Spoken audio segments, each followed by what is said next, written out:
Kerana kita banyak benda yang kita hendak dengan Allah Subhanahu Wa Taala. Kita nak iman, nak Islam, nak rezeki, nak sihat, nak ketenangan, nak ilmu, banyak benda kita hendak. Jadi kalau hendak apa buat? Minta lah. Orang hendak minta lah. Tengok ni atas dulu dah, kita baca dulu dah. Apabila takut kencing ada doanya. Bila nengok sesuatu ada doanya. Ini lepas ni kan ada ceritanya apabila telinga berdesing apa doanya. Jika merasa sengal-sengal atau semut-semut apa doanya. Apabila dibalakkan dengan banyak hutang apa doanya. Orang berhutang pun ada ubatnya. Itulah kita banyak benda nak minta dengan Allah Ta'ala. Jadi kita banyak lebih doa malam ni balik ke rumah cek lah, hafal lah Sekarang ni tak adalah hafal. Balik ke rumah nanti kita cek, kita hafal, baca doa tu. Tak hafal pun nak apa? Apa buat? Apa buat? Photostat benda tu. Doa-doa tu photostat. Nak kena lama apa buat? Laminate. Di mana nak laminate? Kampung. Okey. Berhajat kepada sesuatu. Yang tu ya. Dan barang siapa berhajat kepada sesuatu, maka hendaklah membaikkan air semayang. Air semayang tu nak baik, ambil uduk tu biar elok-elok. Dengan doa-doanya sekali, bukan cebur begitu je. Ada doanya. Basuh muka apa doanya, basuh tangan apa doanya, sapu kepala apa doanya. Lagi sapu telinga apa doanya, sapu tengkuk apa doanya, basuh kaki apa doanya. Dengan doa-doanya sekali. Itu maknanya membaikkan air semayang. Bukan main cebur-cebur punya tengah ambil semayang sembang betul. Tapi menang nanti yang Kelantan ke Perak. Itu sembang. Itu boleh tahan lagi. Lagi teruk apa?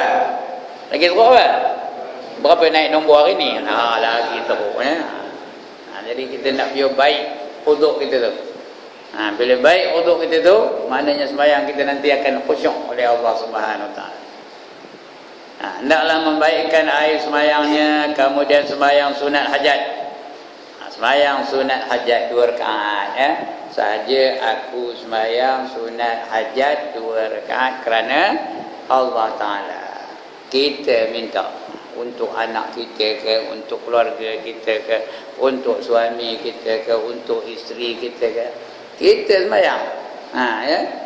Untuk diri kita pun boleh. Kalau kita ada penyakit, minta sembuh ke penyakit tu, salahnya sembahyang sunat hajat. Apa saja hajat. Ini tak, asal anak nak berasa, mau ayah pergi bagi pada ustaz. Ustaz, anak saya nak berasa, tolonglah jampikan kata. Padahal kalau dia sembahyang hajat lagi with feeling, tahu with feeling, dengan ada rasa sekali. Minta dengan Allah tu, ya Allah, berikanlah keputusan yang cemerlang kepada anakku yang sedang menghadapi peperiksaan tahun ini. Lagi dia merayu-rayu dengan air matanya sekali. Maknya buatnya. Ini bagi pada ustaz. Lantar peduli kena ustaz tu. Loleh kata loleh. Bukan dia yang kata apa. Bukan anak dia. Dia sendiri buat. Ini saya tak berapa ratus botol dah saya bacakan. Lepas tu bagi RM5. Orang kena. Dapat RM5 je. Kadang-kadang berjaya juga. Kadang-kadang tak berjaya juga. Kerana itu kejayaan atau kegagalan siapa menentunya? Allah Ta'ala yang menentunya. Kita minta aja. Tuan-tuan dan perempuan, berdoa tu adalah ibadah, tahu. Kalau tak dapat pun dapat pahala. Kalau tak dapat apa yang kita minta pun dapat pahala. Dia dikira sebagai ibadah. Sebab itu dalam hadis Nabi kata, tarkud doa maksiyatun. Siapa meninggalkan berdoa, dia telah melakukan satu maksiat. Maksiat itu berdosa lah. Cuma doa tu hukumnya sunat. Tapi kalau langsung tak berdoa, itu maksiat namanya. Baik, ini doanya. Kalau ada satu hajat dah lepas sembahyang tu doa. Kemudian meminta doa dengan doa ini. Allahumma inni as'aluka wa atawajjahu ilaika binabiyika Sayyidina Muhammadin Nabiyir Rahmah. Ya Sayyidina, Ya Muhammad, inni atawajjahu bika ila Rabbi fi hajati hadhi sebutkan hajatnya apa. Ya. Apa hajatnya? Ya, sembuhkan penyakit ke, jumpa balik barang hilang ke, kejayaan di dunia ke, kejayaan di akhirat ke, nak keputusan yang cemerlang ke, apa-apalah ya. Nyatakan hajat dan sebutkan hajatnya. Lituqdali Allahumma fashaffahu. Fasha'hu fi. Artinya apa? Ya Allah, ya Tuhanku, sesungguhnya aku memohon kepadamu dan menghadap kepadamu dengan berkat Nabi-Mu Sayyidina Muhammad. Kita berdoa tu minta rekomen dengan menyebut nama Nabi. Itu namanya tawassul namanya. Kita menyebut nama Nabi. Kita sebut nama kekasih Allah. Kalau kita sebut nama kekasih Allah, cepat ke lambat kabulnya? Cepat ke lambat kabulnya? Kita sebut nama kekasih sesuatu tu. Katalah kita minta projek daripada menteri apanya. Kita sebut nama orang yang dikasihi oleh menteri itu. Lekas ke lambat dapatnya? Lekaslah dapatnya. Jangan sebut musuhnya. Saya datang ini, dia tu pun tahu musuh dia. Tak nak bagi. Tapi kalau sebut kasihnya, cepat kita bagi. Begitulah dengan Allah Ta'ala. Kita sebut nama kekasih Allah. Orang yang paling dikasihi oleh Allah siapa? Nabi Muhammad sallallahu alaihi wasallam. Sebut Muhammad ya. Dengan berkat Nabi Sayyidina Muhammad, Nabi yang pembawa rahmat. Wahai penghulu kami. Penghulu tu bukan penghulu ya. Penghulu apa? Nabi Muhammad lah penghulu kami ya.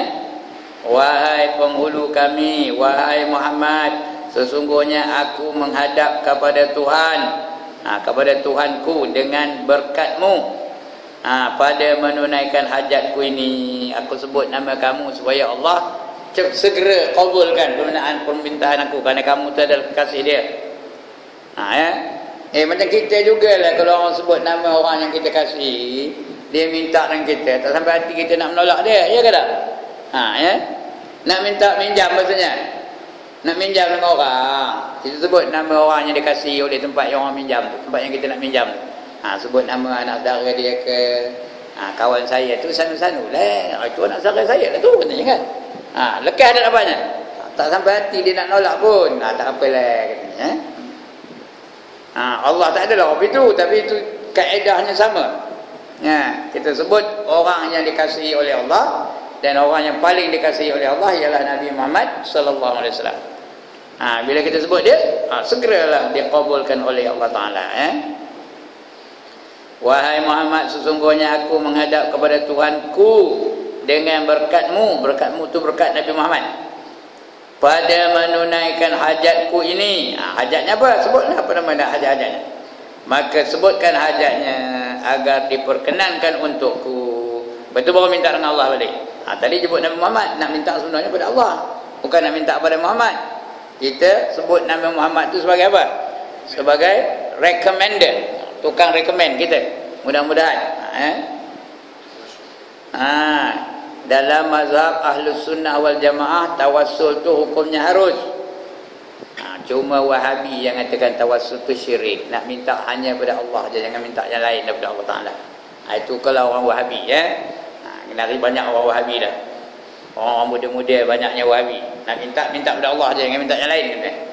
Tapi orang Ahlus Sunnah wal Jamaah, dia boleh minta menyebut nama orang perantaraan antara Allah dengan kita. Itu namanya tawassul itu yang harus tu, sebut nama wali-wali, menyebut nama keramat-keramat, boleh, harus hukumnya. Ya Allah, ya Tuhanku, berikanlah pertolongan-Mu kepadaku. Ini hadis ni riwayat daripada Abu Daud dan An-Nasai. Baik, itu kalau nak buat sunat hajat. Banyak orang buat sembahyang hajat berjemaah, boleh ke tak boleh? Boleh ke tak boleh? Boleh. Tapi yang sebenarnya sembahyang hajat tu seorang-seorang je. Tapi kalau untuk keperluan masyarakat, boleh tak? Kita sembahyang sunat hajat ramai-ramai supaya negara Myanmar tu bebas daripada penindasan terhadap umat Islam. Boleh ke tak? Boleh. Ramai-ramai berjemaah, boleh. Tak ada larangan. Dalam Islam ni kalau tak ada larangan artinya buatlah. Harus dibuat. Cuma kaedahnya bila sembahyang hajat biar seorang-seorang. Begitu juga sembahyang tasbih seorang-seorang ya. Tapi kalau nak berjemaah untuk belajar tak apa. Macam bulan Ramadan selalu buat qiyamul lail, sembahyang di antaranya di antara acaranya sembahyang sunat tasbih. Ya, diketuai oleh seorang murabbi, seorang yang tukang pimpin. Boleh tu. Ya, boleh. Tapi janganlah setiap kali sembahyang berjemaah. Kerana tasbih ni sembahyang seorang-seorang. Cuma kita nak bagi introduction kepada dia. Ini rupanya begini tasbihnya begini. Ada pun nak buat? Mana tasbih? Masjid ada pun nak buat tak? Atau bila nak buatnya? Mana jemaah nak tahu kalau kita tak anjurkan? Anjur kalau satu malam kita buatkan qiyamul lail. Ketika bangun malam. Dan malam tu kita buat sunat tahajud, kita buat sunat hajat, lepas tu sunat tasbih dan sebagainya. Ditutup dengan sunat witir kalau bukan bulan Ramadan. Kalau bulan Ramadan tak payahlah kan kita ada witir lepas tu. Sebelum itu ya. Kalau bulan Ramadan apa salahnya? Buat satu malam. Sahur di surau di masjid ni. Apa salahnya? Dipimpin oleh seorang murabbi yang boleh memimpin. Sembahyang tahajud macam mana, tasbih macam mana, hajat macam mana, taubat macam mana, macam-macam boleh kita buat. Jangan tengok saya je, jangan saya je mimpinnya, ramai lagi ya. Tutup guru ramai lagi, suruh dia memimpinnya. Okey. Ada masalah?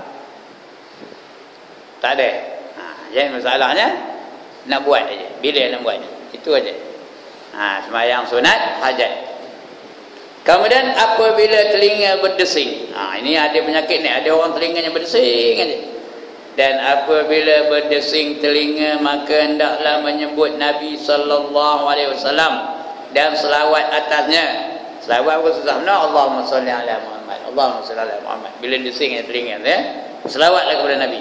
Seperti dikatakan Sayyiduna Muhammadun sallallahu alaihi wasallam. Itu salah satu contoh aja. Bukan mesti bunyi itu. Nak selawat macam-macam. Selawat Tunjina boleh, selawat Syifa boleh, selawat Ahmad Badawi boleh.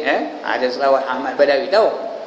Allahumma salli wa sallim ala nuril anwar wa siril asrar wa tiryaqil aghyar wa miftahi babil yasar Sayyidina wa maulana Muhammad wa alihi Sayyidina Muhammadin al-Mukhtar wa alihi al-Athhar wa ashabi al-akhyar adada ni'amillahi wa afdalih.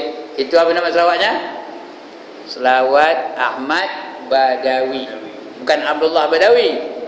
Selawat Ahmad Badawi, masyhur tu. Ini ada dalam kitab ini. Ya, bila buat selawat tu ada selawat Badawi. Ya, boleh berlagu pun. Allahumma salli wa sallim ala nuril anwar wasiril asrar wa tiryaqil aghyar wa miftahi babil yasar Sayyidina wa maulana Muhammadinil Mukhtar wa alil athhar wa ashabil akhyar adada ni'amillahi wa hifdhalih. Itu namanya selawat Ahmad Badawi. Dekat nak sembahyang tu boleh, bila-bila boleh. Bila bertinggal berdesing tu selawat lah. Ya. Sayyiduna Muhammad sallallahu alaihi wasallam, itu selawat yang paling pendek. Dan katanya zakarallahu bi khairin man zakarani. Semoga Allah menyebutnya dengan kebaikan terhadap sesiapa yang menyebutku, kata Nabi ya. Dan katanya zakarallah, dizikir ataupun ingat Allah itu baginya dengan kebaikan barang sesiapa yang menyebut nama aku, kata Nabi. Kerana Nabi itu kekasih Allah. Nabi itu ada dapat pingat tertinggi tahu. Di mana dapat pingatnya? Di mana Nabi diberi pingat tertinggi? Di Sidratul Muntaha. Apa nama pingatnya? Apa nama pingatnya? Habibullah. Habibullah. Artinya kekasih Allah Ta'ala. Okey, udah. Ada masalah ni? Pada sing telinga? Tak ada juga. Oh, handai betul dia maya. Kemudian ada? Ya, ada. Oh, tak ada. Dia lagi dah handai ya. Dia semua dapat je. Bila kabur dapat, bila kabur dapat, bila kabur dapat. Dia komputer tu. Tahu je dia. Bila nak keluar balik apa? Tekan je butang, keluar balik. Okey. Jika merasa sengal-sengal atau semut-semut. Tahu semut-semut? Kaki ni kadang bersemut dah. Rasa semut-semut. Tambah dah tua apa kita ni. Ada tak rasa semut? Tak ada. Tuan dia tak tahu nak rasa semut. Semut-semut je kaki tu. Nak bangkit tak boleh. Dah duduk sila apa itu nak bangkit. Dah semut kaki. Kobek tu lain. Semut tu. Macam ada semut dengan anunya. Mengonyot rasanya. Mengonyot rasanya. Dan apabila serban kaki, serban kaki itu sengal-sengal kaki, bukan pakai sorban kaki tu ya, sengal-sengal kaki ataupun sengal-sengal atau merasa semut-semut, maka hendaklah menyebut akan yang terlebih kasih kepadanya. Siapa? Yaitu Nabi Muhammad. Yaitu katanya Muhammad Rasulullah Sallallahu Alaihi Wasallam. Tu fadilat selawat ya. Carilah dia. Dan ini ada fadilat selawat ya. Cari macam-macam selawat ada. Ataupun cari bukunya. Ya. Ada 99 jenis selawat, ada 300 jenis selawat, ada bukunya. Mana nak cari buku selawat tu? Bab yang keempat pada menyatakan kelebihan selawat atas Nabi sallallahu alaihi wasallam. Buka balik. Muka surat 41 sampai 51. Kita akan dapat apa? Bab yang keempat dari cerita bab selawat ni. Siapa selawat sekali kan Nabi, Allah balas balik berapa kali? 10 kali. Jadi jangan kerkut selawat dengan Nabi ni. Selalu sebut nama Nabi. Begitu juga bila semua-semua kaki itu selawatlah. Allahumma salli ala Muhammad. Allahumma salli ala Muhammad. Allahumma salli ala Muhammad. Insya-Allah hilang. Kerana yang memberi penyakit siapa? Allah Ta'ala. Siapa menyembuhnya? Allah Ta'ala juga ya. Kalau nak sembuh lah tu. Ini untuk orang banyak hutang. Berhutang ada kerjanya. Kedai itu berhutang lagi, di kedai jalan colik itu berhutang lagi. Di mana? Orang jual ikan berhutang, kedai family itu pun berhutang. Berhutang je. Orang banyak hutang. Ada doanya. Apa doanya? Dan apabila dibalakkan dengan banyak hutang, dibacanya akan doa ini. Apa doanya? Allahumma kfini bi halalika an haramik wa aghnini bi fadlika amman siwak. Allahumma farijal ham kashifal gham mujibat da'watal muttarin. Ya rahmanad dunya, rahmanad dunya wal akhirah wa rahimahuma, anta tarhamuni farhamni bi rahmati tughyini biha an rahmati man siwak, an rahmati man siwak. Artinya, ya Allah ya Tuhanku, cukupkanlah aku dengan yang halal darimu. Bagi aku yang halal darimu ya. Biar rezeki itu yang halal aja, jangan ada rezeki yang haram. Kerana daging yang tumbuh dari makanan yang haram, apa dah? Apa yang layak? Neraka lah yang layak baginya. Kullu lahmin nabata min haram fannaru aula bih, kata Nabi ya. Tiap-tiap daging yang tumbuh daripada makanan yang haram, maka neraka lah yang layak baginya. Jadi biar kita minta rezeki itu biar halal. Cukupkanlah aku dengan yang halal darimu, serta jauhkanlah daripada apa-apa yang kau haramkan. Yang haram tu boleh jadi zatnya haram, ataupun sumbernya haram, ataupun cara mendapatnya haram. Jauhi aku daripada sesuatu yang haram. Dan kayakanlah aku dengan kurniamu. Kayakan aku dengan kurniamu. Bukan kaya tu yang banyak duit, bukan kaya tu yang banyak emas, bukan kaya tu yang tokar 4-5 biji. Bukan. Kaya tu artinya dia dapat sifat qanaah. Apa qanaah? Berpada dengan apa yang ada. Itu orang kaya. Orang yang paling kaya ialah orang yang tidak banyak keperluan. Tak ada itu ndak, ini ndak, ini ndak, ini ndak, ini ndak, ini tak cukup, ini tak cukup. Itu orang miskin. Walaupun dia banyak duit, orang miskin lah tu. Duitnya berjuta-juta tapi ndak lagi, ndak lagi, ndak lagi, ndak lagi, ndak lagi. Orang kaya, orang miskin tu. Orang miskin lah tu. Orang kaya ni dia tidak banyak keperluan. Cukup aja. Gajinya sekadar 500-600 aja, tapi cukup untuk dirinya, untuk isterinya, untuk anak-anaknya. Pelajaran anak-anak tidak terganggu, tak ada berhutang sana, tak ada berhutang sini, tak ada sana no entry, sini no entry. Ngapa no entry? Ngapa no entry? Tak boleh masuk. Itu no entry aja. Itu bukan orang kaya tu, orang miskin tu, ya. Jadi itu sebab yang paling kaya siapa? Allah Ta'ala yang paling kaya. Allah banyak duit kan? Allah banyak emas kan? Allah banyak tokar kan? Kenapa Allah paling kaya? Kerana Allah tak ada keperluan. Apa pun tak ada diperlukan oleh Allah Ta'ala. Allah tak perlu kepada yang menjadikannya. Allah tak perlu kepada udara. Allah tak perlu kepada air. Allah tak perlu kepada cahaya. Allah tak perlu kepada manusia. Allah tak perlu kepada nyawa. Allah tak perlu kepada apa pun. Kerana apa? Kerana segala sesuatu yang lain Allah yang menjadikannya.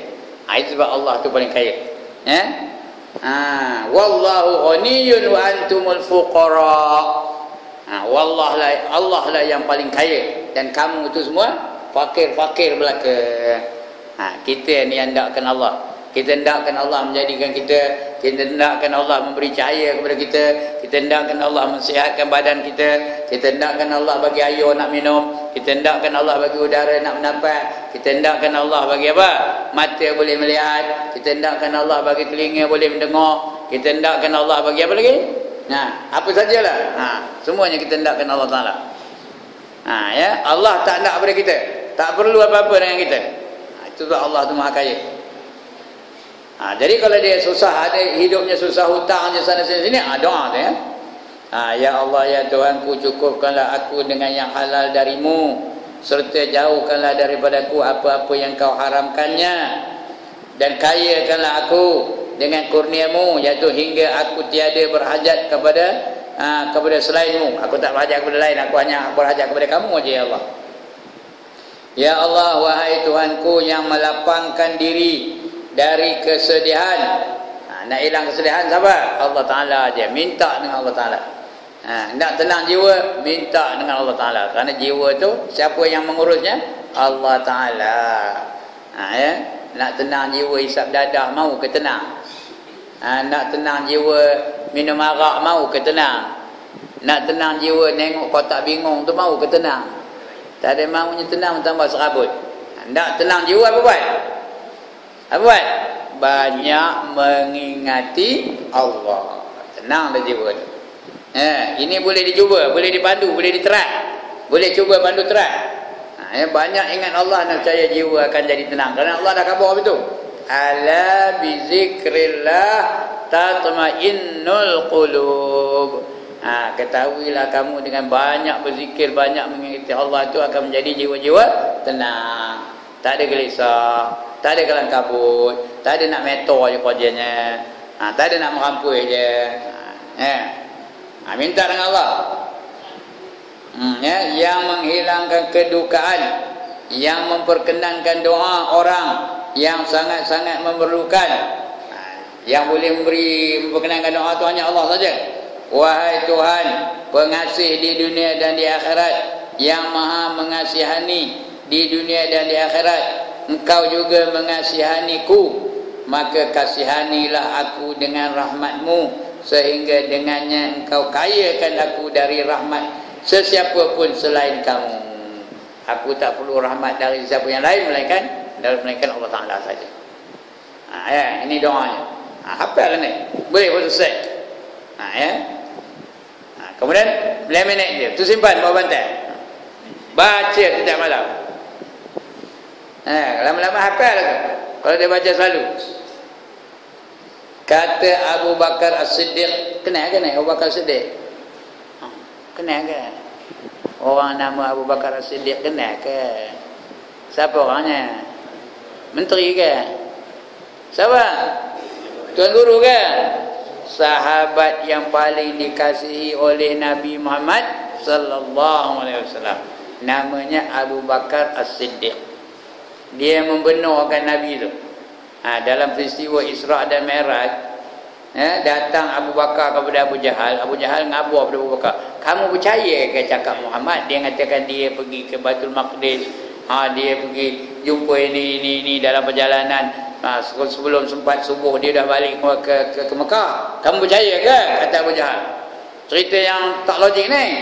Kata Abu Bakar As-Siddiq, kalau Nabi Muhammad yang berkata, tak usahkan pergi ke Baitul Maqdis, kalau dia pergi ke langit aku percaya. Padahal Abu Jahal baru nak ngabur kepada Abu Bakar bahawa Muhammad ngaburkan dia baru pergi balik dari langit, belum sempat ngabur lagi. Sudah dikabur Abu Bakar dulu. Kalau Muhammad yang menceritanya lebih dari itu pun ke langit aku percaya. Dari situlah dapat gelaran As-Siddiq bagi Abu Bakar. Yang benar. Dia membenarkan Nabi. Apa saja sabda Nabi itu semua dia yakin, percaya, betul. Itu sebab dia orang yang paling dikasihi oleh Nabi Muhammad sallallahu alaihi wasallam. Kata Abu Bakar As-Siddiq radhiyallahu anhu telah mengajar akan daku Rasulullah sallallahu alaihi wasallam akan doa. Adalah Nabi Isa alaihi salam mengajar akan dia bagi segala sahabatnya, dan sabda ia, jikalau ada atas orang kamu hutang seperti bukit Uhud, bukit Jabal Uhud, bukit tu jabal lah. Ini redundancy. Tahu apa arti redundancy? Bukit Jabal Uhud. Udah bukit jabal pula. Bukit tu jabal lah, bukit Uhud yang sebenarnya. Ataupun tak nak bukit pun boleh, Jabal Uhud. Macam manggil Tuan Said lah. Tuan tu Said lah. Said tu Tuan. Bila Tuan Said, Tuan-Tuan jadi. Dia itulah. Kita orang Melayu nombor itu. Selalu apa? Selalu berulang-ulang. Baju kot lagi. Kasut bot lagi. Pintu gate. Cuba pandu track. 3 pula tu. Cuba pandu track. Lagi terang menderang. Gelap gelita. Lagi gemuk. Gedempul. Itu orang Melayu. Ada perkataan berganda. Saya dulu ngajar bahasa Malaysia ada satu subjek namanya perkataan berganda. Subjek tu saya baru ni. Ada tak perkataan berganda? Itulah kita orang Melayu. Orang putih tak ada. Orang putih kalau gelap-gelap aja. Tak ada dark black, tak ada. Dark aja. Begitu. Ini dia Jabal apa tadi? Bukit Jabal Uhud katanya. Itu redundant tu. Maka mendoa ia akan Allah Ta'ala dengan doa ini, nescaya dibayar akan dia Allah Ta'ala daripadanya. Kata Abu Bakar, ada atasku hutang, maka membayar Allah Ta'ala akan dia daripada aku. Abu Bakar kata, aku ada hutang. Sudah-sudah dah dibayar, Allah yang bayarnya. Ada orang lain itu, tapi dari Allah. Allah bukakan nanti orang lain untuk membayar hutang dia. Selesai dia hutang itu. Kata Ka'ab al-Akhbar, demi Allah sesungguhnya tersebut dalam Taurat, barang siapa mendoa dengan doa ini, nescaya ditunaikan hutangnya oleh Allah Ta'ala, dan daripada dia akan diserunya, dan iaitu apa dia? Allahumma farrijal ham, Allahumma farrijal ham. Itu doanya hingga akhirnya. Atasnya ada doanya Allah farrijal ham, ya Pak.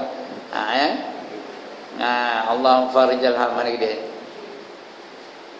Wa farijal ham, Allahumma farijal ham. Nampak tu? Atas sekali. Amman siwak tu Allahumma farijal ham. Kashifal gham. Itu dia. Itu doa apa tu? Supaya dibayar Allah hutang.